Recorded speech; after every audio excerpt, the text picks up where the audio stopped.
Je ne suis pas quelqu'un qui fonctionne, on va dire, avec...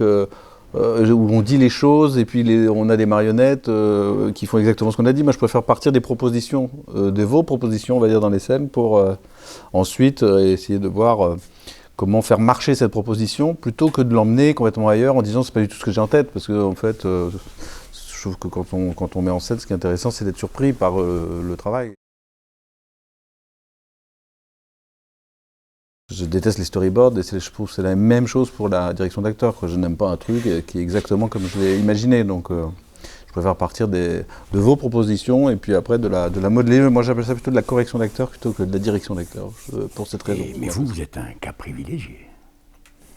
Vous savez, on ne se connaît pas si bien que ça. Hein. Depuis 15 jours, 3 semaines. Il rentre à, rassurez-vous, pas avant. Monsieur Victor Pegala, oui, c'est quel sujet ?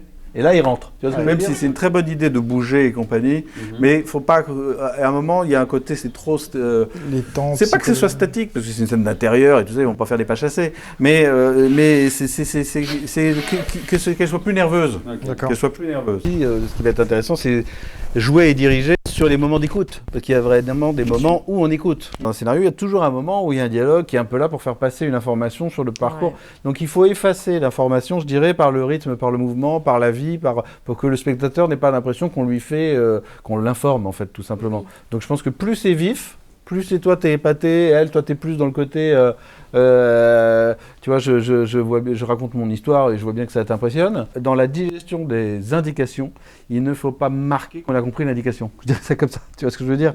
Ouais. Et que ce soit plus vivant, plus, faut plus y penser en fait. À un moment, faut faire sa sauce à soi et c'est un travail comme ça de répétition hein, qui fait qu'à un moment, l'indication, on l'intègre. C'est quand la dernière fois que tu as vraiment eu la trouille ? Fais gaffe à pas finir en satin, là. Ouais. Il disait, il faut lire chaque scène comme on lit l'annuaire. Ouais. Pour bien connaître le texte par cœur, mais vraiment... et après, il n'y a pas besoin de... Et le texte, c'est jamais que du... Enfin, c'est jamais que des mots, c'est pas grave de fourcher, je disais tout à l'heure, c'est rien, ça. Il ne faut pas que le personnage ait toujours la même couleur. Ça doit avancer dans plusieurs sens et que les gens apparaissent complexes. Moi, je ne crois pas que quelqu'un joue que d'une manière un personnage. Il décide de quelque chose, d'une caractérisation, et à partir de là, il faut qu'il y ait plusieurs couleurs pour qu'on ne se dise pas, bon, à chaque fois, on sait comment il va réagir. Il faut que des fois, les réactions surprennent. Moi, j'ai tendance, comme beaucoup de gens, à regarder les films que j'ai envie de voir plutôt que les films que je devrais voir pour voir des acteurs. Vous voyez ce que je veux dire ? Donc c'est vrai que je ne passe pas ma vie à regarder tout le coffret des Césars, quoi. Souvent, je suis content de l'avoir et comme tout le monde, au bout de 3 films, je suis déprimé. Merci à vous. Merci.